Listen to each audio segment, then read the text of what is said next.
दलित किसी खूंटे में बंधे नहीं। दलितों के सबसे बड़े नेता चिराग पासवान, जीतन राम मांझी और जेडीयू की ओर से अशोक चौधरी। मुझे किसी ने कहा, दिल्ली में मुझसे किसी ने पूछा कि रामविलास पासवान और चिराग पासवान में आप क्या अंतर महसूस करते हैं? एक सोना दूसरा चांदी। रामविलास पासवान का बंगला खाली करा दिया गया, बिलख रहे थे। हाँ, सामान बाहर फेंक दिया गया। रामविलास पासवान ने उन लोगों का हाथ पकड़ा जिन्हें कोई दूसरा पकड़ने की ताकत नहीं, चाहे वो रमा सिंह हो, चाहे वह सूरजभान सिंह हो, चाहे वह सुनील पांडे हो। कौन? जात के बिना कोई सरकार नहीं बनती है, लेकिन रामविलास पासवान अकेले ऐसे जिन्हें हर कोई जात स्वीकार लेता है। चिराग पासवान हनुमान का और नीतीश कुमार को उन्होंने नंबर 3 पर। नीतीश कुमार को यह 30 आज भी साथ है। चिराग पासवान किस किस को टिकट दे सकते हैं इस बार? आपके सवाल में बहुत बड़ा रहस्य छुपा हुआ है। उसमें सबसे बड़ा यक्ष प्रश्न तो यह है ना कि सीटें कितनी। इनकी पार्टी में असली उम्मीदवार चुनाव के वक्त दिखते हैं। राजू तिवारी पहले विधायक रहे भी हैं गोविंदगंज से, गोविंदगंज पूर्वी चंपारण में, लेकिन परेशानी वही है कि यह सीट बीजेपी की 21 सीटें, 22 सीटें। इससे अधिक चिराग पासवान को मिलने की उम्मीद नहीं थी। लोकसभा की सीटें 6 से कम कर 5 कर दी गई। यदि इसे भी हम मान लें तो कम से कम 30 सीटें बनती ही बनती। इस लड़ाई में लालू यादव भी अपने को पीछे नहीं छोड़े कि हुलास पांडे चुनाव लड़ भी लेंगे। मुझे इस बात की संभावना लगती है। ब्रह्मपुर सीट मिल जाएगी। मुकेश सहनी कहीं फिर से वापस ना एनडीए में ना आ जाए और कहें कि ब्रह्मपुर हम फिर लड़ेंगे। पशुपति पारस के बारे में मुझे खबर आ रही कि वो अपने बेटे, जो उनके बेटे हैं मुस्कान, उसे बेगूसराय के बखरी से चुनाव लड़ना चाहते। देखिए, याद रखिएगा, अब तक तीनों नाम जो हमने लिए हैं वह गैर दलित हैं और सवर्ण हैं। अब चिराग पासवान के कुछ दोस्त भी हैं ना जो कहीं और हैं, लेकिन लोजपा से चुनाव 2025 में मुझे लड़ते हुए दिखाई पड़ रहे हैं। अभिमन्यु यादव, रामकृपाल यादव के बेटे, रामकृपाल यादव के बेटे, बिल्कुल छोटा भाई बड़ा भाई का रिश्ता, चुनाव लड़ते हुए दिख रहे हैं। सायन कहां से चुनाव लड़ेंगे? बड़ा सवाल है। जीतन राम मांझी की नजर भी चली गई जहानाबाद। अभी देखिए चिराग पासवान ने खेला सिवान के खान। क्या आने वाले दिनों में कभी भी कोई ऐसी तस्वीर दिख रही है कि चाचा और भतीजे, यानी कि पशुपति पारस और चिराग पासवान एक हो सकते हैं? चिराग पासवान और पशुपति पारस में फिर एका हो जाएगा, मुझे नहीं लगता। वो जिद्दी जब मिल जाते हैं, हाँ, तो फिर क्या होता है पता नहीं। कमाल। देखिए, या तो कमाल होगा, नहीं तो फिर। नमस्कार, हमारा नाम है समरीन और आपने देखना शुरू कर दिया है लाइव सिटीज। देखिए, कहा जाता है कि तुझे देखा तेरे वादे देखे, लंबी दीवारों के घने साए देखे, लेकिन अब ये वक्त हमारा है क्योंकि साल है चुनाव का। और बड़ी बात यह है कि लाइव सिटीज आपके लिए पहली बार लेकर आ रहा है इलेक्शन पॉडकास्ट, जहां पर हम चर्चा करेंगे हर एक मुद्दे की, चर्चा करेंगे समीकरणों की और चर्चा करेंगे कि आगे आगे क्या कुछ हो सकता है। और बड़ी बात यह है, ध्यान दीजिएगा कि लाइव सिटीज हर एक संडे को, नोट भी कर लीजिए कि लाइव सिटीज हर एक संडे को शाम के 7:30 बजे आपके लिए बिल्कुल इसी तरह से इलेक्शन पॉडकास्ट लाता रहेगा। और आज इस इलेक्शन पॉडकास्ट में हम जिक्र करेंगे चिराग पासवान का। तो आइए फिर बिना देरी के तफसील से इस बातचीत की शुरुआत करते हैं। और एक बार फिर से इस मुद्दे पर सीधी बातचीत करने के लिए हमारे साथ सीनियर जर्नलिस्ट ज्ञानेश्वर जी हैं। ज्ञानेश्वर जी, लाइव सिटीज ने इलेक्शन पॉडकास्ट की शुरुआत कर दी है और आज हम जिक्र करेंगे चिराग पासवान का। आपको क्या लगता है, चिराग पासवान एनडीए में रहेंगे या नहीं रहेंगे? क्या एक बार फिर से चिराग मॉडल तो कहीं नहीं चल जाएगा? देखिए समरीन, बहुत अच्छी शुरुआत की है कि आप इलेक्शन पॉडकास्ट को लेकर आ गए हैं, लाइव सिटीज लेकर आया है। और आपने कहा प्रत्येक संडे शाम को 7:30 बजे। मुझे लगता है कि आगे आने वाले दिनों में, महीनों में आपको इसकी रफ्तार बढ़ानी होगी, क्योंकि बिहार का चुनाव समय पर होगा या समय से पहले होगा, इसे लेकर संशय बना हुआ है। क्योंकि जो तैयारियां दिख रही हैं, वह चुनाव को बहुत करीब बता रही है।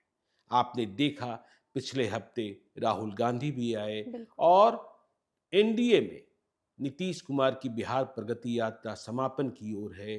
तेजस्वी यादव पूरे बिहार की यात्रा कर रहे हैं, कार्यकर्ता संवाद कर रहे हैं, दर्शन कर रहे हैं। जीतन राम मांझी ने भी कह दिया है बिल्कुल। कि हम ताकत दिखाएंगे, और मुकेश सहनी गंगा जल लेकर पहले ही पूरे बिहार का भ्रमण कर चुके हैं। तो दोनों ओर से, और बीजेपी की तैयारी तो 24 घंटे चलती होती है, आप देखते ही देखते हैं। और याद कीजिए कि दिलीप जायसवाल ने क्या कहा था कि सीट बंटवारा हो चुका है। बिल्कुल जी। वैसे मुझे लगता है सीट बंटवारा अभी नहीं हुआ है, प्रारंभिक कुछ बातें हुई होंगी। और आज देखिए, जब आप इलेक्शन पॉडकास्ट की शुरुआत कर रहे हैं तो आपने सबसे पहले चिराग पासवान को ही चुन लिया। देखिए, चिराग पासवान अच्छे दिखते हैं, अच्छा बोलते हैं बिल्कुल। और भविष्य भी है, इसमें कहीं कोई शक नहीं। लेकिन संशय लेकर बहुत चलते हैं और संदेह बहुत पैदा करते हैं, जिद्दी भी बहुत है। इस कारण ही शायद आपने पूछा कि 2020 का मॉडल। देखिए, इसमें कहीं कोई शक नहीं है कि चिराग पासवान बिहार का सपना देख रहे हैं। चिराग पासवान के सपने में बिहार के मुख्यमंत्री पद की कुर्सी है। उनके पिता रामविलास पासवान बिहार का मुख्यमंत्री नहीं बनना चाहते थे, लेकिन सत्ता की चाबी अपने पास रखना चाहते थे। 2005 में एक बार सत्ता की चाबी आ भी गई थी, लेकिन जिद और कुछ गलत फैसलों के कारण चाबी लेकर कुछ दूसरे लोग भाग गए थे। अब देखिए, चिराग पासवान एनडीए में आप कह सकते हैं तीसरे महत्वपूर्ण, सबसे महत्वपूर्ण घटक है। बिल्कुल। लेकिन चिराग पासवान और नीतीश कुमार के रिश्ते कैसे हैं, यह बताने की जरूरत नहीं है। और दोनों एक दूसरे को कितने पसंद करते हैं और कितने नापसंद करते हैं, यह हम और आप क्या बताएंगे, बिहार की जनता और बिहार के वोटर जानते हैं। दिखाने के लिए कुछ और जानने के लिए कुछ और, भीतर से कुछ और, बाहर से कुछ और। और देखिए, आपने देखा था 2020 में, चाहे परिस्थितियां जो बनी, चिराग पासवान हनुमान कहलाए और नीतीश कुमार को उन्होंने नंबर 3 की पार्टी बना दिया। नीतीश कुमार को यह टीस आज भी सालती है और नीतीश कुमार इसे भूल नहीं पाते। लेकिन एक दूसरी बात भी याद रखिए, चिराग पासवान किसी के साथ रहकर ही, हम लोजपा की बात कर रहे हैं, एनडीए में रहकर ही फतह कर सकते हैं, नहीं तो शिकस्त मिलती है। आपने देखा 2020 में इतने उम्मीदवार उन्होंने बिहार में खड़े किए, भाजपा ने भी उम्मीदवार दिए। मैं कह रहा हूं, भाजपा ने भी उम्मीदवार दिए, क्योंकि वहां से उम्मीदवार चले आ रहे थे। चाहे आप राजेंद्र सिंह का नाम ले लें, चाहे उषा विद्यार्थी का नाम ले लें, रामेश्वर चौरसिया का नाम ले लें, इंदु कश्यप का नाम ले लें, ये सारे पुराने बीजेपी वाले थे और किस तरीके से आ रहे थे। लेकिन जीत कहां मिली, सिर्फ एक सीट पर। तो आपको नीतीश कुमार को नंबर 3 की पार्टी बनाने का सुखद, जो भी कह सकते हैं, अनुभूति भले प्राप्त हुई हो, लेकिन उसके बाद जब आपने यह देखा कि आपने नंबर 3 तो बना दिया, लेकिन बीजेपी ने फिर से मुख्यमंत्री बना दिया, तो चिराग पासवान को धक्का जरूर लगा था। धक्का लगा था। और फिर नीतीश कुमार ने कैसे बदला लिया, यह भी आप जानती हैं। उनकी पार्टी तोड़ दी गई, 6 सांसद थे, अकेले चिराग पासवान रह गए। रामविलास पासवान का बंगला खाली करा दिया गया, बिलख रहे थे। हाँ, सामान बाहर फेंक दिया गया। तो देखिए, चिराग पासवान जब एनडीए में होते हैं तो स्ट्राइक रेट 2014, 2019, 2024 लोकसभा चुनाव, और जब अकेले लड़े 2020 में विधानसभा चुनाव, अकेले विधायक उन्हें भी अपने खाते में नहीं रख पाए। और 2009 भी याद कीजिए, तब चिराग पासवान राजनीति नहीं कर रहे थे। देखिए, कांग्रेस से बात नहीं बनी थी, तब यूपीए का हिस्सा हुआ करते थे रामविलास पासवान और लालू यादव। तो कांग्रेस को सीटें कम देना चाहते थे लालू यादव। बात बिगड़ गई, लालू यादव और रामविलास पासवान एक हो गए थे। परिणाम यह निकला था कि दोनों चुनाव हार गए थे और लालू यादव ने राज्यसभा भेजकर रामविलास पासवान का बंगला बचाया था जी।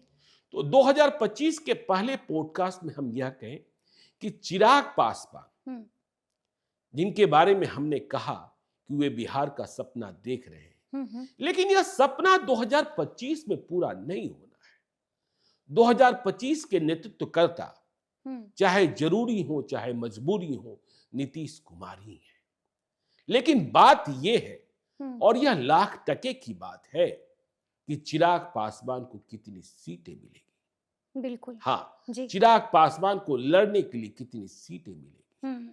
देखिए, चिराग पासवान की मांग बहुत अधिक होती है, बिल्कुल जी। लेकिन कुल सीटों की संख्या 243 है। इस बात को समझिएगा। और नीतीश कुमार और भाजपा किसी भी सूरत में 100 सीटों से कम पर 100 दोनों पार्टियां तो लड़ेगी ही लड़ेंगी। फिर 43 सीटें बचेगी और इन 43 सीटों में ही चिराग पासवान तीसरे, जीतन राम मांझी चौथे, उपेंद्र कुशवाहा पांचवें, इनके बीच सीटों का बंटवारा होना है। मुकेश सहनी आ गए तो उनका भी सामंजन किया जाना है। तो तीसरे महत्वपूर्ण है। तो देखिए, बातें जो हो रही हैं कि 21 सीटें 22 सीटें, इससे अधिक चिराग पासवान को मिलने की उम्मीद नहीं दिखती है। नहीं दिख रही है। नहीं दिखती है। और यही कारण है कि चिराग पासवान छटपटा रहे हैं। वह अपने को 21 और 22 के लायक नहीं मानते हैं। उनका मानना है कि 2024 में लोकसभा की सीटें 6 से कम कर 5 कर दी गई। यदि इसे भी हम मान लें तो कम से कम 30 सीटें तो बनती ही बनती है। लेकिन है कहां सीटें? बिल्कुल। यह संभव है कि चिराग पासवान के कुछ उम्मीदवारों को भाजपा और जेडीयू अपने सिंबल पर चुनाव लड़ा दे, लेकिन यह बात भी चिराग पासवान को मंजूर नहीं होगी, क्योंकि वह अपना स्वतंत्र अस्तित्व और जो पार्टी उनके पिता ने बनाई, जो आज 2 हिस्सों में बटी हुई है, उसे बिहार में मजबूत हस्ताक्षर बनाए। तो चिराग पासवान की हसरत बड़ी है। चिराग पासवान की उम्र अभी कम है। वह 2025 भी लड़ सकते हैं, 2029 भी लड़ सकते हैं, 2030 भी लड़ सकते हैं, लेकिन 2025 में सीटें कम है उनके खाते में। और यदि अधिक सीटों की बात करेंगे तो रास्ते भी कम हैं और अवसर भी कम है। समरीन जी, अच्छा, हम आपसे ये भी जानना चाहेंगे, अभी आपने भी जिक्र किया जी। कि किस तरह से जीतन राम मांझी का भी जिक्र हो गया यहाँ पर। आपने भी सुना होगा कि जीतन राम मांझी ने कुछ दिनों पहले ही एक बयान दिया था, हमें 20 सीटें चाहिए, और लगातार कोल्ड वॉर। तो ऐसे में थोड़ा सा हम आपसे समझना चाहेंगे कि दलित पॉलिटिक्स को आप कैसे देख रहे हैं? नहीं, देखिए, आज तो पूरे देश में दलित राजनीति का ही डंका बज रहा है ना। और बिहार 2025 को जब आप डिकोड कर रही हैं, जब हम इलेक्शन पॉडकास्ट कर रहे हैं, हम अपने दर्शकों को कहना चाहते हैं, आगे आने वाले दिनों में हम एक एक विधानसभा क्षेत्र के एक एक दावेदार की जानकारी भी देंगे। एक एक दावेदार की जानकारी देंगे। प्रत्येक विधानसभा क्षेत्र का समीकरण बताएंगे और कौन किसके दरबार में हाजिरी लगा रहा है, किसकी दावेदारी मजबूत है और किसकी दावेदारी कमजोर है, यह भी बताएंगे। तो देखिए, अभी दलित राजनीति जो है वह सबसे मजबूत राजनीति है। और यदि बिहार 2025 की बात करें आप, तो बिहार में वोट बैंक जो है उसका विभाजन तो स्पष्ट है ना। कैसे स्पष्ट है? M22 समीकरण आरजेडी के साथ, बिल्कुल, इसमें कहीं कोई दो इफ मत बट नहीं है। हम्म, और लवकुश समीकरण, अति पिछड़ों का समीकरण, वह नीतीश कुमार के साथ, एनडीए के साथ, सवर्ण किसके साथ, बीजेपी के साथ। तो देखिए बचते कौन है, दलित। दलित तो दलित किसी खूंटे में बंधे नहीं है, ठीक है ना, किसी खूंटे में बंधे नहीं है। दलितों के सबसे बड़े नेता बिहार में कौन कौन हुए, जगजीवन राम और फिर रामविलास पासवान, बिल्कुल, और आज चिराग पासवान, जीतन राम मांझी और जेडीयू की ओर से अशोक चौधरी, ठीक है ना। तो अब देखिए करीब 20% वोटर है और यह 20% मत बहुत महत्वपूर्ण हो जाता है। चिराग पासवान दलित राजनीति के सबसे बड़े चेहरे हैं, लेकिन यदि उनकी राजनीति को डिकोड करेंगे तो वह पासवान राजनीति के सबसे बड़े चेहरे हैं, ठीक है। जीतन राम मांझी, मांझी राजनीति के सबसे बड़े चेहरे हैं। अशोक चौधरी, चौधरी राजनीति के सबसे बड़े चेहरे हैं। बिल्कुल, आपको याद होगा 2023 में अशोक चौधरी ने भीम संसद का आयोजन किया था। बिल्कुल। तो इसके अलावा भी दलित हैं और देखिए कहां मतभेद और कहां मतैक्य होता है। जब सुप्रीम कोर्ट ने कहा कि आरक्षण के भीतर आरक्षण, क्रीमी लेयर, हाँ नहीं, क्रीमी लेयर की बात तो छोड़ ही दीजिए, कि जो अधिक वंचित हैं, जिन्हें अब तक आरक्षण का लाभ नहीं मिला है, उन्हें अधिक, तो आरक्षण के भीतर आरक्षण, तो चिराग पासवान ने विरोध किया। और जीतन राम मांझी ने कहा कि दलित में जिन जातियों ने आरक्षण का अधिक लाभ प्राप्त कर लिया है, तो यह अंतर्द्वंद है। और देखिए इस लड़ाई में लालू यादव भी अपने को पीछे नहीं छोड़ना चाहते, इसलिए बात हो रही है कि कहीं बसपा के साथ लालू यादव जी, मतलब इंडिया ब्लॉक का कोई तालमेल तो नहीं होगा। अभी आपने देखा रामगढ़ के उपचुनाव में जामा खान जो बिहार सरकार में मंत्री हैं, अकेले मुस्लिम मंत्री हैं, 2020 में बसपा के उम्मीदवार के तौर पर चुनाव जीते थे। तो चाहे आप रोहतास का शाहबाद का इलाका देख लें या फिर चंपारण का इलाका देख लें, गोपालगंज के इलाके में देखें, बसपा की दस्तक है बिल्कुल। तो लालू यादव एक और कुशवाहा राजनीति में सेंधमारी की कोशिश कर रहे हैं, तो दूसरी ओर दलित राजनीति में भी अपनी जगह बनाने की कोशिश कर रहे हैं, चाहे जगह जितनी मिले, चाहे जगह जितनी मिले। और इसी कारण पशुपति पारस यदि उन्हें पूर्ण रूपेण झटक दिया गया एनडीए से, तो वह इंडिया ब्लॉक आरजेडी के साथ दोस्ती करते हुए, हाथ मिलाते हुए नजर आएंगे। तो 20% वोट यह बहुत महत्वपूर्ण वोट है। और रामविलास पासवान, चिराग पासवान के पिता, पशुपति पारस के बड़े भाई, उनकी एक पहचान थी। क्या पहचान थी? देखिए रामविलास पासवान से भी मैं मिला हूं और चिराग पासवान से भी मिलता रहता हूं। मुझे किसी ने कहा, दिल्ली में मुझसे किसी ने पूछा कि रामविलास पासवान और चिराग पासवान में आप क्या अंतर महसूस करते हैं? हमने एक लाइन का जवाब दिया है, एक सोना दूसरा चांदी। जी, एक सोना दूसरा एक चांदी। सोना और दूसरा चांदी। लेकिन चिराग पासवान भी आगे हीरा बन सकते हैं। मैं ये नहीं कह रहा कि वो चांदी ही बनकर रह जाएंगे, अभी उम्र कम हाँ है। अभी उम्र कम है। और रामविलास पासवान एक ऐसे नेता जिनके बारे में यह बात कही जाती है कि रामविलास पासवान ने किसी का साथ नहीं छोड़ा, लोग रामविलास पासवान को छोड़कर चलते गए। और रामविलास पासवान ने उन लोगों का हाथ पकड़ा जिन्हें कोई दूसरा पकड़ने की ताकत नहीं करता, चाहे वो रमा सिंह हो, चाहे वह सूरजभान सिंह हो, चाहे वह सुनील पांडे हो, कौन, बिल्कुल ठीक है ना। बिल्कुल। तो रामविलास पासवान, हाँ ठीक है, यह गुण चिराग पासवान में भी आया है, यह गुण चिराग पासवान में भी आया है।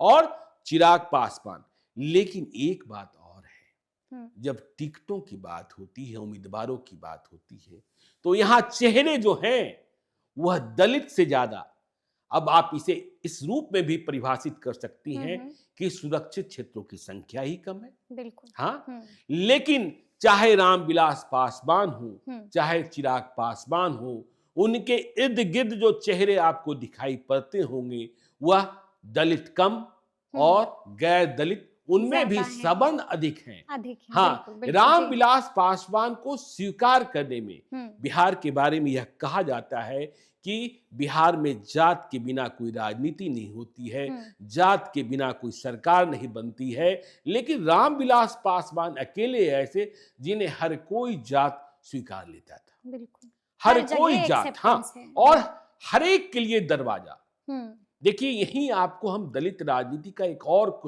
किस्सा सुना देते हैं। जगजीवन राम, जिन्हें बाबूजी लोग कहते थे, जगजीवन राम देश के रक्षा मंत्री बने, और जो आप सुनते हैं कि दिल्ली में बिहार के सांसद इलाज कराने वाले मरीजों के लिए बंदोबस्त करते हैं, इसकी शुरुआत जगजीवन राम ने की थी। और जगजीवन राम के बंगले में बिहार के मरीजों के लिए दरवाजा सदैव खुला रहता था। और जगजीवन राम ने जब बाद में यह महसूस किया कि कुछ लोग को छुआछूत के कारण उनके घर में खाने से परहेज है, तो जगजीवन राम ने दूसरी व्यवस्था की। जगजीवन राम ने अपने घर में दिल्ली वाले बंगले में खानसामा ब्राह्मण रखा, और कोई पहुंचता उसे सबसे पहले यह बताते कि देखिए, खाने में कोई संकोच मत कीजिएगा, खाना ब्राह्मण बना रहा है। तो रामविलास पासवान भी आतिथ्य सत्कार के लिए ऐसे ही जाने जाते थे। रामविलास पासवान से जो मिल लिया वो उनका हो जाता, वो उनका हो जाता था। हाँ, बिल्कुल। और देखिए, यूपीए से एनडीए, रामविलास पासवान पर यह आरोप लगाना गलत होगा कि उन्होंने यूपीए को धोखा दिया था। 2014 की बात है, मकर संक्रांति का दिन रहा होगा। 2 महीनों में सोनिया गांधी से कई बार मुलाकातें हुई रामविलास पासवान की। रामविलास पासवान यूपीए के साथ ही चलने को तैयार थे, लेकिन सोनिया गांधी ने कहा था एक बार राहुल जी से मिल लीजिएगा। लेकिन 2 महीनों में राहुल जी से मुलाकात ही नहीं, गांधी परिवार के साथ यह संकट है। तो इस बीच बीजेपी वालों ने, कहीं से यह खबर मिली, रामविलास पासवान का चूरा दही दिल्ली में बहुत ही ख्यात था, तो चूरा दही का भोज, और वहां पहुंच गए राजनाथ सिंह, जो भाजपा के तत्कालीन अध्यक्ष हुआ करते थे। और जब बातें निकली तो बातें दूर तलक चली गई, और नरेंद्र मोदी घोषित उम्मीदवार थे प्रधानमंत्री के, फिर राहुल गांधी मिल ही नहीं रहे थे, और रामविलास पासवान बीजेपी के हो गए। बीजेपी, हाँ, मतलब एनडीए के हो गए। तो चिराग पासवान, दलित राजनीति बिहार में सबसे अधिक। अभी आपने देखा ना, राहुल गांधी आए, राहुल गांधी के हाथ में क्या था? संविधान था। और जब वह लालू यादव के यहां गए, तेजस्वी यादव के यहां गए, तो उन्हें एक चित्र भेंट की गई। वह चित्र किसकी थी? अंबेडकर की। बिल्कुल। और देखिए, उस पटना शहर में आपने जाना ही है, भीमराव अंबेडकर संविधान सभा की कई समितियों में से एक कमेटी, ड्राफ्ट कमेटी के चेयरमैन थे। संविधान सभा के अध्यक्ष डॉक्टर राजेंद्र प्रसाद, देश रत्न डॉक्टर राजेंद्र प्रसाद, उन्हें कोई याद नहीं करता है। राहुल गांधी ने भी याद नहीं किया, बिहार आकर याद नहीं किया, लेकिन लोग अंबेडकर को याद करते हैं, क्योंकि आज की तारीख में अंबेडकर के नाम पर वोट मिल रहा है, राजेंद्र प्रसाद और जयप्रकाश नारायण के नाम पर वोट बिहार में भी नहीं मिल रहा है। समरीन जी, अच्छा, हम आपसे ये भी जानना चाहेंगे ज्ञानेश्वर जी, हम लगातार जिक्र कर रहे हैं, तो ऐसे में बड़ा सवाल ये भी उठता है, क्योंकि साल चुनाव का है, तो बड़ा सवाल ये है कि चिराग पासवान को किसको टिकट देना चाहिए, या फिर अगर हम अपने सवाल को थोड़ा सा पलट देते हैं, तो आपको क्या लगता है, चिराग पासवान किस किस को टिकट दे सकते हैं इस बार? नहीं, देखिए, आपके सवाल में बहुत बड़ा रहस्य छुपा हुआ है कि चिराग पासवान की नैतिक जिम्मेवारी, जो संघर्ष में साथ रहे, बिल्कुल, जब पार्टी टूट गई, जब बंगला छिन गया, आज फिर से ना, जब अपनों ने दगा दिया, हाँ, जब अपनों ने दगा दिया, आज ठीक है कि वो फिर से केंद्रीय मंत्री बन चुके हैं। आज फिर से नरेंद्र मोदी, अमित शाह, नीतीश कुमार सबके दुलारे प्यारे हैं, लेकिन वो दिन भी क्या थे। लेकिन आपने जो सवाल किया उसमें सबसे बड़ा यक्ष प्रश्न तो यह है ना कि सीटें कितनी मिलेगी बिल्कुल। और कौन कौन सी सीटें मिलेगी, हम्म। कौन सी सीटें ये चाहते हैं। और वह सीटें देखिए, जिन सीटों पर महागठबंधन जीता हुआ है वो सीटें तो आसानी से मिल सकती हैं, बिल्कुल। लेकिन जिन सीटों पर बीजेपी, जेडीयू। जेडीयू, हम हम। पार्टी जीती हुई हम्म। है, वह सीटें कैसे मिलेगी, वहां बहुत बड़ी परेशानी है। हम्म। तो उन सीटों को लेने के लिए बहुत कड़ी मशक्कत करनी होगी। बिल्कुल। और दूसरी बात देखिए, लोजपा के बारे में जो हमारा अनुभव है, जो हमारा अध्ययन है हम्म। कि इनकी पार्टी में असली उम्मीदवार चुनाव के वक्त दिखते हैं। अच्छा। जी। बरसाती मेढक की तरह हम्म। नए लोग आते हैं, हम्म। कारण कई होते हैं और वह टिकट हासिल कर लेते हैं। जो हम्म। पुराने होते हैं मुंह ताकते रहते हैं। वो पीछे छूट जाते हैं, हम्म। वो पीछे छूट जाते हैं, यह सच है। और हमने आपके पहले सवाल के जवाब में भी कहा था कि देखिए, इनके पास दलित चेहरे हम्म। कम है। होते हैं, बिल्कुल। कम होते हैं। अब जो सवाल आप कर रही हैं, कुछ नाम तो मुझे लेने ही लेने होंगे। हम्म। अब देखिए, इनकी पार्टी के प्रदेश अध्यक्ष हैं राजू तिवारी। राजू तिवारी। तो सबसे बड़ी नैतिक जिम्मेदारी तो यह है कि वह अपने प्रदेश अध्यक्ष को चुनाव लड़ाएं। बिल्कुल। बिल्कुल। जब देखिए अरुण भारती सांसद बन गए उनके बहनोई जमुई से, तो फिर कितने प्रकार के किस्से और कहानियां शुरू हुई कि बिहार लोजपा आर पर अरुण भारती का दखल, यह किस्से आज भी चल रहे होते हैं। तो राजू तिवारी को चुनाव लड़ाना चिराग पासवान की नैतिक जिम्मेदारी बनती है। बिल्कुल। लेकिन सीट कौन सी? हम्म। राजू तिवारी पहले विधायक रहे भी हैं गोविंदगंज से, गोविंदगंज पूर्वी चंपारण में। लेकिन परेशानी वही है कि यह सीट बीजेपी की जीती हुई है। तो चिराग पासवान क्या राजू तिवारी के लिए बीजेपी से गोविंदगंज की सीट हासिल कर पाएंगे? यह बड़ा सवाल मौजूद है। बिल्कुल। लोकसभा चुनाव के वक्त भी राजू तिवारी की उम्मीदवारी की चर्चा हो रही थी, बहुत तेजी से, बहुत तेजी से। तो राजू तिवारी को लड़ाना सबसे बड़ी जिम्मेदारी। अब देखिए, यदि आप बात करें कि चिराग पासवान के लेफ्ट और राइट कौन दिखते हैं, तो हुलास पांडे। बिल्कुल। जी जी। चाहे हुलास पांडे जितनी मुश्किलों में फंसे, चाहे चिराग पासवान जितने संकट में रहे, दोनों एक दूसरे के साथ बने रहे, साई की तरह। हाँ, साई की बिल्कुल। तरह। किसी ने एक दूसरे से पिंड छुड़ाने की कोशिश नहीं की। इसके लिए हुलास पांडे को भी आप कह सकते हैं और इसके लिए आप चिराग पासवान को भी बधाई दे सकते हैं। तो हुलास पांडे लोकसभा चुनाव भी लड़ना चाहते थे। कहा जा रहा था कि वह चतरा से भी लड़ने को तैयार है। झारखंड में यदि लोजपा आर को एक लोकसभा की सीट मिल गई होती तो हुलास पांडे को भी चुनाव लड़ाना है। तो देखिए, हुलास पांडे चुनाव लड़ भी लेंगे, मुझे इस बात की संभावना लगती है। क्योंकि देखिए, वह सीट है ब्रह्मपुर और यह सीट बक्सर जिले की है। तो ब्रह्मपुर सीट जो है 2020 में ही बीजेपी से, यह बीजेपी की पुरानी सीट रही है, बहुत पुरानी सीट, कैलाशपति मिश्र के परिवार से जुड़ी हुई सीट है, जो भाजपा के पुरोधा रहे हैं बिहार के। लेकिन 2020 में यह सीट भाजपा ने छोड़ दी थी विकासशील इंसान पार्टी के लिए, वीआईपी के लिए। तो बीजेपी ने छोड़ी हुई है सीट, ठीक है। वीआईपी वहां चुनाव हार गई थी। तो ऐसे में हुलास पांडे वहां लोजपा से लड़ रही थे और वीआईपी की स्थिति ठीक नहीं रही थी।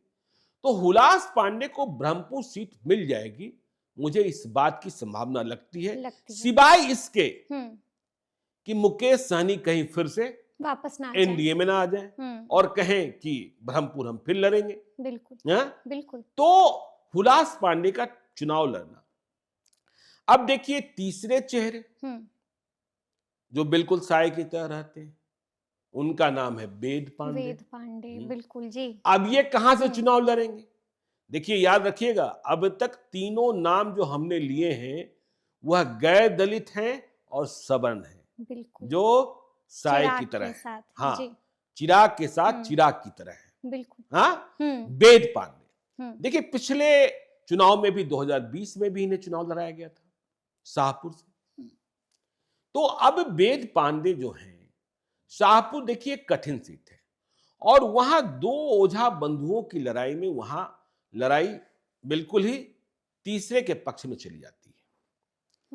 तो वेद पांडे जो हैं वह चुनाव अब लड़ना चाहते हैं, जो हमारी खबर है, दानापुर विधानसभा क्षेत्र। दानापुर विधानसभा क्षेत्र जी, पटना के। दानापुर बीजेपी की सीट रही है, बीजेपी हारी हुई है, बिल्कुल। रीतलाल यादव जीते हुए हैं। लेकिन रीतलाल यादव के खिलाफ चुनाव लड़ने के लिए बराबरी का एक पहलवान चाहिए। बिल्कुल। और पटना में सीट वेद पांडे के लिए किस तरीके से, और दानापुर हसरत है, लेकिन दानापुर नहीं मिला तो क्या फिर भी वेद पांडे कहीं से चुनाव लड़ेंगे? बिल्कुल जी। नहीं लड़ेंगे तो चेहरे की आकृतियां किस तरीके से बनेगी बिगड़ेगी यह भी देखने की बात होगी। बिल्कुल। बिल्कुल जी। तो दानापुर से अब देखिए जो कहा जा रहा है, अब चिराग पासवान के कुछ दोस्त भी हैं ना।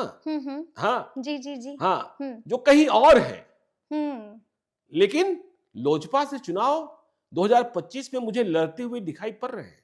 अच्छा, हाँ, कौन कौन है वो दोस्त? अब देखिए अभिमन्यु यादव, राम कृपाल यादव के बेटे, बिल्कुल छोटा भाई बड़ा भाई का रिश्ता है। देखिए दोस्ती बिल्कुल ऐसा नहीं होता है कि उसमें भाई का रिश्ता नहीं होता, उसमें भी छोटे भाई बड़े भाई का रिश्ता होता है जी। अभिमन्यु यादव राम कृपाल यादव के बेटे चुनाव लड़ते हुए दिख रहे हैं और लोजपा के टिकट पर दिख रहे हैं। कहां से?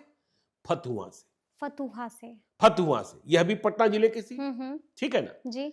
लेकिन यह सीट भी चिराग पासवान को बीजेपी से लेनी होगी। देखिए 2020 के पहले तक यह सीट लोजपा की ही थी। वहां से सत्येंद्र सिंह, इंजीनियर सत्येंद्र सिंह लोजपा के भी उम्मीदवार रहे और 2020 में भाजपा के भी उम्मीदवार, चुनाव हार गए दोनों बार। तो अभिमन्यु यादव ने अपनी सक्रियता बढ़ा दी है और फतुहा में गली गली में चर्चा है कि एनडीए के उम्मीदवार अभिमन्यु यादव। हाँ, लेकिन इस बात का ध्यान रखिएगा कि सत्येंद्र सिंह की पैठ भी है बीजेपी के भीतर बहुत तकड़ी है। 2020 में किस तरीके से लोजपा में ही थे सत्येंद्र सिंह, लेकिन जब हनुमान बन गए और एनडीए के खिलाफ लड़ने लगे घोषित तौर पर, भीतर से क्या था नहीं पता, तो रातों रात सत्येंद्र सिंह को टिकट मिल गया था। बिल्कुल। तो अभिमन्यु यादव फतुहा से चुनाव लड़ते हमें दिखाई पड़ रहे हैं, लेकिन यह सीट लेनी होगी और रामानंद यादव के खिलाफ मुकाबला। देखिए जिन सीटों की हम बात कर रहे हैं, इस बात का ध्यान रखिएगा कि सभी सीटों पर प्रशांत किशोर की उम्मीदवार का क्या प्रभाव होगा, उसे भी आगे आने वाले पॉडकास्ट में जब नाम खुलने लगेंगे प्रशांत किशोर के उम्मीदवारों के, अभी हमें मालूम हुआ है कि 21,000 रुपए उम्मीदवारी की राशि तय की। जी। तो अभिमन्यु यादव, तो अब देखिए सायन कुणाल भी 2025 में लोजपा आर से चुनाव लड़ते दिख सकते हैं। 2024 में सांभवी चौधरी, सायन कुणाल की पत्नी, अशोक चौधरी की बेटी, दिवंगत महामानव, महानायक आचार्य किशोर कुणाल की पुत्रवधू सांसद बनी। बिल्कुल जी। तो अब सायन कुणाल कहां से चुनाव लड़ेंगे? बड़ा सवाल है। चिराग पासवान से रिश्ता है, अब तो सांभवी साथ में नजर भी आते हैं। हाँ, सांभवी तो सांसद है। हाँ, सांभवी तो सांसद ही बन गई हैं। तो मुजफ्फरपुर का कांटी विधानसभा क्षेत्र जो हमें दिख रहा है जी, कई लोग चर्चा करते हैं कि वह बरबीघा के उम्मीदवार हैं, लेकिन मुझे इस बात की संभावना कम नजर आती है। तो सायन कुणाल चुनाव लड़ सकते हैं कांटी से, लेकिन याद रखिए यहां भी बीजेपी के साथ टसन है। अजीत कुमार जो पूर्व मंत्री रहे वह भाजपा में आए हुए हैं और वहां उनकी पकड़ है। बिल्कुल। लेकिन सायन कुणाल का चेहरा बड़ा है, सायन कुणाल का कैनवास बड़ा है, ऑरा बड़ा है। तो सायन कुणाल भी हो सकते हैं चिराग पासवान के उम्मीदवार जी। अब देखिए डॉक्टर अभिषेक, बिल्कुल। क्यों भूल जाती है? बिल्कुल डॉक्टर साहब। हाँ डॉक्टर साहब, जी हाँ जी जी। ठीक है ना। तो वो भी देखिए इधर के दिनों में पूरी मजबूती के साथ लगे लोकसभा चुनाव के समय भी बात थी। हाँ? अब देखिए यदि हम कुछ पुराने साथियों की बात करें, प्रकाश चंद्रा, बिल्कुल ओबरा वाले, ओबरा वाले, चंद्रा, हाँ जी जी, मजबूत, हाँ। तो चाहे परिस्थितियां जो हुई, चिराग पासवान जब भी संकट में आए, संकट के दिनों में रहे, प्रकाश चंद्रा ने साथ नहीं छोड़ा, हमेशा मुकुट पहनाया, हमेशा मुकुट पहनाया। और जहां पहुंचे, जो भी कार्यक्रम किया, वहां 10-15 हजार लोग इकट्ठा, हाँ, जमा हो गए। बिल्कुल। तो प्रकाश चंद्रा आरजेडी की जीती हुई सीट है। बिल्कुल। ऋषि यादव, हाँ, जी जी जी। तेजस्वी यादव के सबसे गहरे दोस्त। जब हम तेजस्वी यादव के पंच प्यारों को गिनते हैं तो उनमें ऋषि यादव का भी नाम आता है सबसे अव्वल पैदान पर। नहीं, सबसे अव्वल तो संजय यादव को मान लीजिए ना, उनको छोड़ के। हाँ, उनको छोड़ के, जी जी, ठीक है ना भाई। ऋषि यादव, विनोद जायसवाल के बेटे, हाँ, तो ये सारे नाम आते हैं ना, इंजीनियर सुनील, यूसुफ सलाउद्दीन, हाँ, यूसुफ सलाउद्दीन, ये सारे नाम आते हैं ना। तो उसमें तो देखिए, तो ये लड़ते दिख सकते हैं। अब देखिए इंदु कश्यप, भाजपा से बहुत लोग आए और बहुत सारे लोग वापस चले गए। रामेश्वर चौरसिया वापस चले गए, राजेंद्र सिंह वापस चले गए, उषा विद्यार्थी चली गई, लेकिन इंदु कश्यप बनी रही। हाँ, लेकिन क्या टिकट मिलेगा? बहुत कठिन है कहना, बहुत कठिन है कहना, क्योंकि वहां देखिए चर्चा यह है, कुछ महीनों पहले तक अरुण कुमार जहानाबाद के पूर्व सांसद, बिल्कुल जी, चिराग पासवान के ही साथ थे। लेकिन जब लोकसभा में टिकट नहीं मिला तो चाचा अलग हो गए, हाँ, तो विद्रोही हो गए। बिल्कुल। अब देखिए जो खबरें चल रही है कि अरुण कुमार की फिर से एंट्री हो सकती है, खिचड़ी पक रही है जेडीयू के साथ। अच्छा। और अरुण कुमार तो चुनाव लड़ने नहीं जाएंगे विधानसभा का, बिल्कुल, हाँ। तो अरुण कुमार अपने बेटे को चुनाव लड़ना चाहते हैं। विधानसभा क्षेत्र कौन सा? जहानाबाद, ठीक है। तो जहानाबाद की सीट पर एनडीए में सभी घटक दलों की नजर है, बीजेपी की भी नजर है। देखिए बीजेपी में भी ऐसे कई नेता हैं, मनोज शर्मा हैं जिनके बारे में बहुत चर्चा होती है। मनोज शर्मा जहानाबाद से लड़ेंगे, अरवल से लड़ेंगे, अतरी से लड़ेंगे, कहां से लड़ेंगे?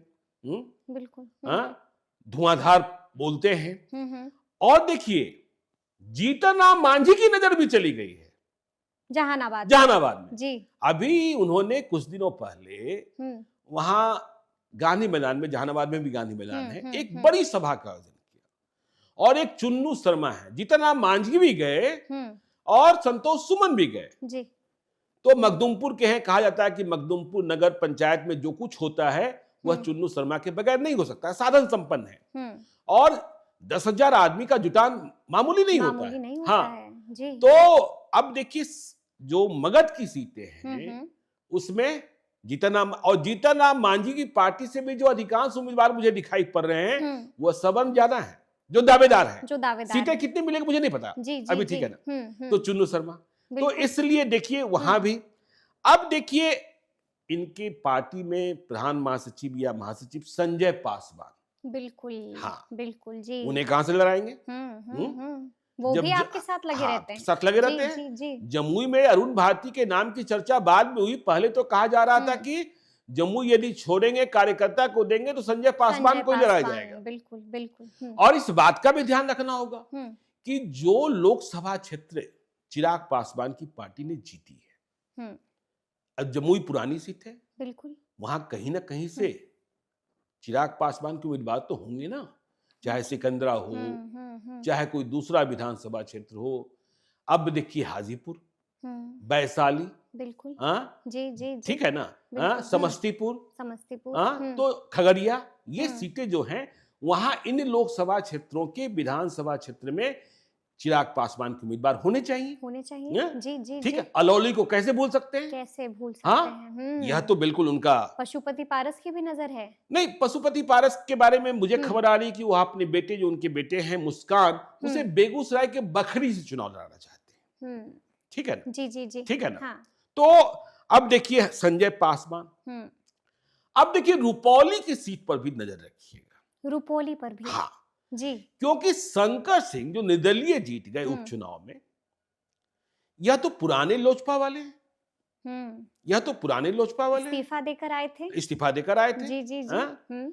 और देखिए उन्हें फिर से निर्दलीय तो नहीं लड़ना होगा। बिल्कुल बिल्कुल। और धमदाहा से लेसी सिंह जेडीयू और रुपौली से जेडीयू, देखिए नीतीश कुमार से मिले भी थे मिले शंकर भी सिंह, थे, अशोक चौधरी के साथ अशोक लगातार चौधरी के घूम भी साथ। रहे थे। जी। तो यह सीट शंकर सिंह कोशिश कर सकते हैं, देखिए मैं कह रहा हूं कोशिश कर सकते हैं कि एनडीए का उम्मीदवार बन जाए, क्योंकि बीमा भारती जो है वह तो राजद के खाते में चली गई, राजद के घर में चली गई, और चिराग पासवान उम्मीदवार बना दे। लेकिन समस्या यह है कि एनडीए में नीतीश कुमार ईबीसी पॉलिटिक्स से कोई समझौता नहीं करते, और यह सीट ईबीसी की है। उपचुनाव में जीत हासिल कर लेना, क्योंकि सारी शक्ति शंकर सिंह की जीत बड़ी थी, बिल्कुल, क्योंकि पूरे तौर पर सरकार वहां लगी थी, फिर भी जीत गए। लेकिन जब आम चुनाव होते हैं तो हवा दूसरी होती है। बिल्कुल। तो शंकर सिंह पर भी आपको नजर रखनी होगी, क्योंकि चिराग पासवान से पुराने संबंध है। ठीक है ना? अब देखिए कोमल सिंह को कैसे भूल सकते हैं? बिल्कुल जी। कोमल सिंह, बिल्कुल। वीणा देवी की पुत्री, वीणा देवी की बेटी, दिनेश सिंह की बेटी, बिल्कुल। और गायघाट से उम्मीदवार भी थी 2020 में लगातार। हाँ, और फिर से आप इधर के दिनों में एक्टिविटी देख ही रहे हैं। बिल्कुल जी जी जी। तो कोमल सिंह गायघाट, लेकिन वहां भी जेडीयू से लेना होगा। महेश्वर यादव या महेश्वर यादव के बेटे के बारे में कहा जा रहा है कि जेडीयू की ओर से आश्वस्त किया गया है। तो अब दिनेश सिंह तो जेडीयू में है, अब वह कौन सी खिचड़ी पकाते हैं? आपने देखा ही लोकसभा चुनाव में कि जब चिराग पासवान ने कहा कि मुझे जिन जिन लोगों ने छोड़ा था या जिन जिन लोगों ने गद्दारी की थी, उनमें से किसी को टिकट नहीं देंगे, लेकिन एक को माफी तो मिली, वीणा देवी। बिल्कुल। और कहा गया कि मेरी मां ने माफ कर, रीना पासवान ने माफ। तो कोमल सिंह भी चिराग पासवान की उम्मीदवार हो सकती है जी। देखिए मैंने कहा कि अंतिम समय में बहुत सारे उम्मीदवार चले आते हैं। अब देखिए संजय सिंह, याद कीजिए जी, यह भी वैशाली लोकसभा क्षेत्र से चुनाव लड़ना चाहते थे। जो लोग यह मान रहे थे कि वीणा देवी को टिकट नहीं मिलेगा, उनके बदले किसको टिकट मिलेगा, तो कौन कौन दावेदार थे 2024 में? याद कीजिए संजय सिंह, दोनों संजय सिंह, महुआ वाले संजय सिंह भी और ये सिमरी बख्तियारपुर वाले संजय सिंह भी, दोनों चिराग पासवान के हैं और दोनों धन्य धान्य से संपन्न हैं। तो सिमरी बख्तियारपुर की सीट चिराग पासवान मांग सकते हैं इस संजय सिंह के लिए। बिल्कुल। ठीक है ना? जी। और फिर यूसुफ सलाहुद्दीन के साथ मुकाबला होगा, टक्कर होगी। देखिए आपने पूछ दिया सवाल, इसलिए हम कुछ नाम ले रहे हैं। इसी क्रम में हम फिर कहें कि संजय सिंह, दूसरे संजय सिंह, उनका क्या होगा? वो महुआ से चुनाव लड़ेंगे, महुआ की सीट मांगेंगे। जी। हाँ, महुआ से मुकेश रोशन जीते हुए हैं आरजेडी के। अब देखिए यहाँ क्या है पंगा, कि देखिए पंगा ये है कि तेज प्रताप यादव कह रहे हैं बिल्कुल कि हम तो महुआ आएंगे। हाँ, हम महुआ आ रहे हैं, तो फिर मुकेश रोशन क्या करेंगे? मुकेश रोशन को क्या जेडीयू ले लेगा? बिल्कुल, खुला न्योता भी आ गया है। जी। हाँ, तो वहां भी आपको, लेकिन संजय सिंह बहुत ही समर्पित, सदस्यता अभियान चाहे चुनाव अभियान, और जिस तरीके से हम लोगों ने गिनती की, हुलास पांडे, राजू तिवारी, वेद पांडे, ये संजय सिंह भी चाहे कोई काम हो, चाहे जहां झंडा उठाना हो, ये संजय सिंह महुआ वाले आपको दिखाई पड़ते हैं। अब देखिए आगे चलिए कि अब दिनारा में, जहां पिछले बार भी दिनारा में कोई छोटे सिंह है, समझे ना? जी। ये बक्सर के रहने वाले हैं, समझे ना। और कहा जा रहा है कि वहां बड़ी हनक है। अच्छा। हाँ ठीक है ना। तो इनके नाम की चर्चा हमें कुछ लोजपा आर के भीतर से हो लोगों रही ने है। दी है। यामिनी मिश्रा बहुत करीब है चिराग पासवान के, जी जी जी।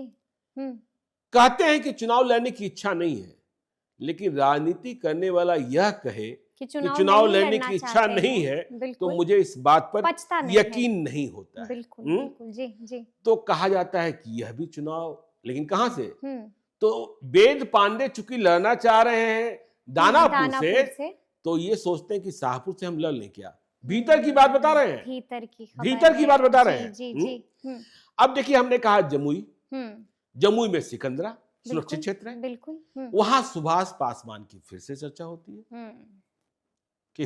होती है। अब लालगंज में देखिए राजकुमार शाह इनके पास पुराने उम्मीदवार हैं, लेकिन जो भी नाम हम ले रहे हैं, क्योंकि आपने सवाल पूछ दिया, कुछ ही नाम हम ले पा रहे हैं जो मेरी जेहन में है या जो हम सुनते रहते हैं। जी। अब देखिए महनार रमा सिंह तो फिर से चिराग पासवान के पास है। बिल्कुल है। हाँ जी। रमा सिंह की पत्नी जो है बीना देवी, वह आरजेडी की विधायक है महनार से। तो क्या होगा रमा सिंह की पत्नी बीना देवी आरजेडी की प्रत्याशी होंगी कि लोजपा की प्रत्याशी होंगी। यहाँ पर भी कुछ हो सकता है, यहाँ भी कुछ हो सकता है। अब फिर उमेश कुशवाहा का क्या होगा? उनकी भी नजर है। नहीं, अरे भाई वहां से वो जीते हुए थे, पिछले बार हारे लोजपा के ही चक्कर में। और जदयू के प्रदेश अध्यक्ष हैं, उन्हें कुछ भी नहीं मिला। बाकी आप तो बाकी जितने प्रदेश अध्यक्ष हैं, सबको कुछ ना कुछ तो मिल ही गया है। अखिलेश सिंह कांग्रेस वाले सांसद हैं, दिलीप जायसवाल विधान पार्षद हैं, मंत्री हैं, ठीक है ना। जगदानंद सिंह के बेटे सुधाकर सिंह एमपी हैं। तो भाई इनको क्या मिला? उमेश कुशवाहा को। जब बारी आई तो कभी भगवान सिंह कुशवाहा चले गए, कभी उपेंद्र कुशवाहा चले गए, इनको सब भूल गए। हाँ, इनको तो भाई तो अब विधानसभा चुनाव भी नहीं लड़ा जाएगा क्या? तो ये बड़ा सवाल बना रहेगा, बिल्कुल बड़ा सवाल बना रहेगा। तो अब देखिए एक और, जब वैशाली लोकसभा की बात हो रही थी, इंजीनियर रविंदर सिंह, याद कीजिएगा, टिकट नहीं मिलने के बाद किस तरीके से बागी हुए थे और कितने लोगों की सूची जारी कर दी थी, प्रेस कॉन्फ्रेंस, उसके बाद चिराग पासवान का फोन भी आपके पास आ रहा था। तो अभी तो खैर मुझे लगता है कि अब देखिए सूर्यगढ़ा लखीसराय में, दो ही विधानसभा क्षेत्र है, लखीसराय और सूर्यगढ़ा। प्रहलाद यादव 11-12 फरवरी की रात 2024 विश्वास मत परीक्षण का वह दिन, बिल्कुल उधर से इधर रहे तेजस्वी यादव के साथ, लालू यादव के साथ उनके ही बंगले पर, आए भी साथ में, और विधानसभा में नीतीश कुमार की सरकार को बचा लिया। बिल्कुल। तो प्रहलाद यादव के बारे में खबर यह आ रही है, जो मार्केट में चर्चा है, अफवाह है, कि प्रहलाद यादव घर वापसी कर सकते हैं, वापस से लालू जी की शरण में जा सकते हैं। चर्चा है, चर्चा और अफवाह है। और वह अपने बेटे को चुनाव लड़ाना चाहते हैं। तो यदि यह वापस चले जाते हैं, तो सूर्यगढ़ा में अशोक सिंह बहुत मजबूत हैं।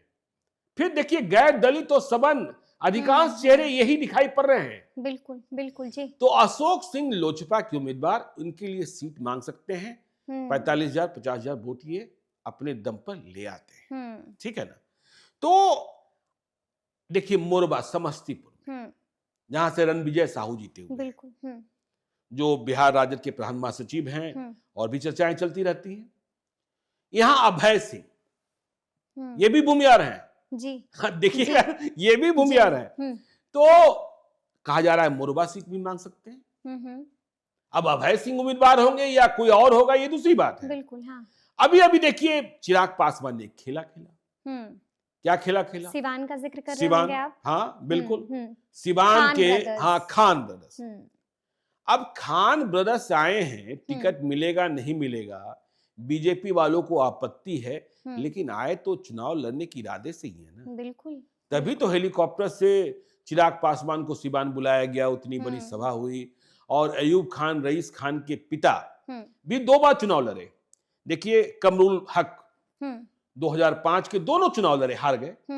फिर देखिए इनके भाई चांद, वह भी चुनाव लड़े, वह भी हार गए। तो चुनाव लड़ने के, और जो हमने कहा, देखिए ये नाम तो मैंने ऐसे गिना दिए जब आपने सवाल पूछ दिया, बहुत लंबी फेहरिस्त होगी, ठीक है ना। हाँ, लेकिन इस फेहरिस्त में जो नाम हमने लिए, हो सकता है इनमें से 2-4 को ही टिकट मिले, क्योंकि हमने कहा कि सीट मिलने के बाद इनके पास नए उम्मीदवार और नए चेहरे प्रकट हो जाते हैं। यह स्थिति लोजपा की आज से नहीं, बहुत पहले से है, समझ जी। अच्छा, हम आपसे ये भी समझना चाहेंगे, अभी आपने ये तो बड़े अच्छे से बता दिया कि किस किस को चिराग पासवान टिकट दे सकते हैं। हम आपसे ये समझना चाहेंगे, आपको क्या लगता है, आपका तजुर्बा क्या कहता है, क्या चिराग पासवान को ये सीटें मिल पाएंगी?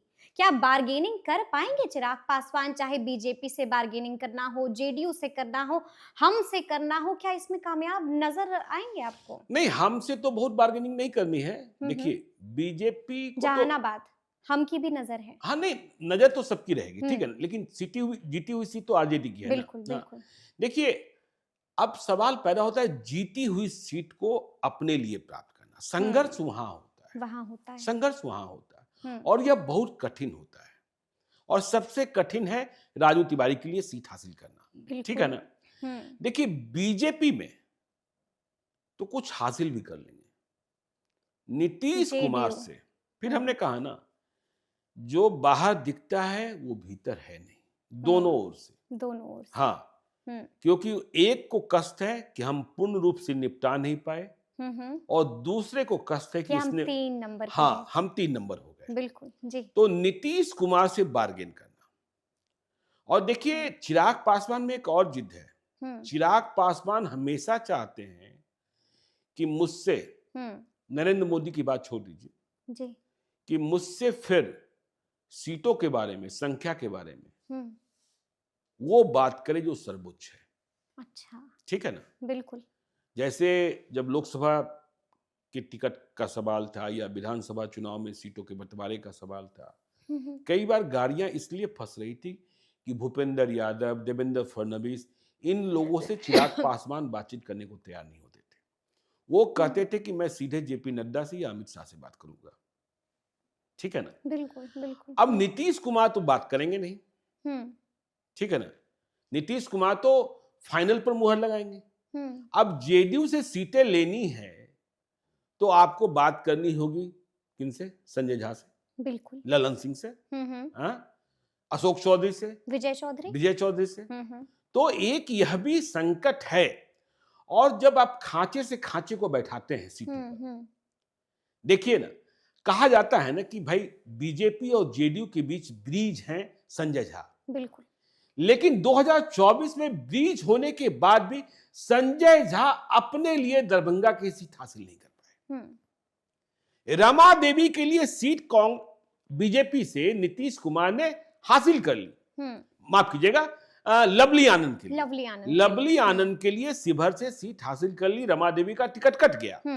लेकिन संजय झा के लिए दरभंगा की सीट हासिल नहीं कर पाए। तो खांचे से खांचे में जब बैठना होता है, बैठाना होता है, तो कई तरीके की बातें हो जाती है। तो नीतीश कुमार से लेना, वैसे नीतीश कुमार की संख्या, हाँ, बिल्कुल बिल्कुल, नीतीश कुमार की सीटों की संख्या कम है, तो इसलिए कुछ बातें बन जाएगी। लेकिन पहली बात कि सीटों की संख्या तय हो, और फिर उम्मीदवार, क्योंकि देखिए, दो बड़ी पार्टियों ने, आरजेडी ने और बीजेपी ने, आरजेडी ने तो 1 चरण में और बीजेपी ने 3 चरणों में, सभी 243 विधानसभा क्षेत्रों का सर्वे कराया कि वहां कौन मजबूत उम्मीदवार हैं, बिल्कुल, और हमारी पार्टी के कौन हैं। हमारी पार्टी का यदि जीता हुआ उम्मीदवार है तो उसके खिलाफ एंटी इनकम्बेंसी क्या है, उसकी उम्र क्या है, और हमारी पार्टी में हमारे जीते हुए उम्मीदवार के अलावा दावेदार कौन है, उनकी संभावनाएं कितनी हैं, और यदि हमारी सीट जीती हुई नहीं है तो यहां कौन कौन लोग रेस में हैं, और सामने से खिलाफ में कौन है। तो ये देखिए, ये अंदर में बहुत कुछ, हाँ, अब तो चुनावी रणनीति का जमाना है। प्रशांत किशोर ने ऐसी लत लगा दी है कि अब तो हर जगह स्ट्रेटजी होती है, हर जगह डाटा क्रंचिंग होती है। बिल्कुल। तो ये सारी बातें तो बिल्कुल। अच्छा, हम आपसे ये भी थोड़ा सा समझना चाहेंगे कि क्या लगता है आपको, क्या आने वाले दिनों में कभी भी कोई ऐसी तस्वीर दिख रही है कि चाचा और भतीजे, यानी कि पशुपति पारस और चिराग पासवान एक हो सकते हैं क्या? मुझे नहीं लगता है। नहीं देखिए लगता हाँ है, वन कोई लाइनर, संभावना हाँ नहीं नहीं है। मुझे नहीं लगता। वैसे राजनीति में देखिए कुछ भी होता है, हम्म, क्योंकि चिराग पासवान को अब पशुपति पारस की कोई जरूरत नहीं है। नहीं है, हम्म, क्योंकि चिराग पासवान 5 सीटें जीत चुके हैं हम्म, और चिराग पासवान ने एनडीए में करीब करीब तो किनारे ही कर दिया। आपने देखा ही पटना में हवाई अड्डे के करीब जो रामविलास पासवान के बंगले के रूप में हुआ पार्टी कार्यालय था, बिल्कुल बिल्कुल। जिसमें पशुपति पारस रहते थे, हम्म, वो भी छीन ही लिया। छीन लिया। तो चिराग पासवान को पशुपति पारस की जरूरत नहीं है। और यही आपको एक और कहानी बता दें कि मुझे लगता है कि पशुपति पारस ने वहां चूक कर दी थी। भाजपा के नेताओं ने एक बड़ी पहल की थी लोकसभा चुनाव के पहले, बिल्कुल जी। कि दोनों परिवारों में समझौता सुलह हो हो जाए, जाए। सुलह हो जाए। और एक केंद्रीय मंत्री इस पहल को अंजाम दे रहे थे। तो चिराग पासवान से पहले बातचीत की गई। चिराग पासवान पहले तैयार नहीं हुए, लेकिन नरेंद्र मोदी भी चाहते थे, अमित शाह भी चाहते थे, पशुपति पारस तो केंद्रीय मंत्रिपरिषद में थे ही। तो चिराग पासवान राजी हो गए थे। अच्छा। हाँ, लेकिन चिराग पासवान का यह कहना था कि मैं चाचा के पास पहले नहीं जाऊंगा, और चाचा भी मेरे पास नहीं आए, चलिए, लेकिन मेरी माँ तो चाचा से भी बड़ी है, बिल्कुल, चाचा की भाभी है, और सबके लिए माँ की तरह है। बिल्कुल जी।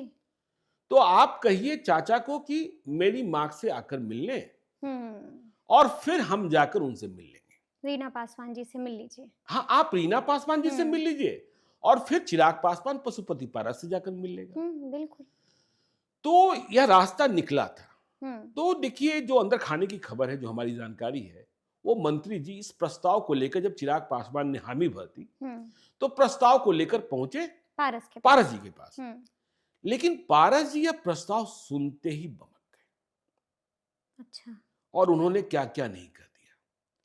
तो यह जो गतिरोध था ना, वह खत्म नहीं हुआ, वह और बढ़ गया। तो इसलिए देखिए, चिराग पासवान और पशुपति पारस में फिर एका हो जाएगा, मुझे नहीं लगता है। हाँ, चिराग पासवान ऐसा कोई फैसला कर ले जिससे एनडीए का जायका खराब हो जाए, एनडीए में चिराग पासवान न रहे, जिसकी संभावना हमें कम लग रही है, रहेंगे ही रहेंगे, चाहे संख्या जो हो सीटों की, तब पशुपति पारस का भाव भले बढ़ सकता है, लेकिन एका की संभावना मुझे तो नहीं दिखती है। समझिए, कोई संभावना नहीं दिखती है। लेकिन बिहार में इस वक्त 2 लोगों की सबसे ज्यादा चर्चा हो रही है। एक का जिक्र तो हम लगातार कर रहे हैं, वो है चिराग पासवान, और एक और शख्स है जिसकी चर्चा बिहार में इन दिनों खूब हो रही है, और उस शख्स का नाम है प्रशांत किशोर।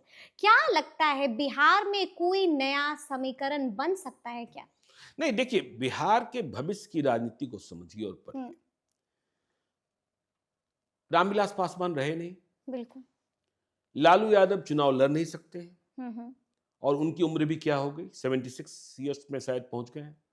नीतीश कुमार का अंतिम चुनाव होगा। तो बिहार के भविष्य की राजनीति क्या है? तेजस्वी यादव, चिराग पासवान, सम्राट चौधरी, अशोक चौधरी, प्रशांत किशोर।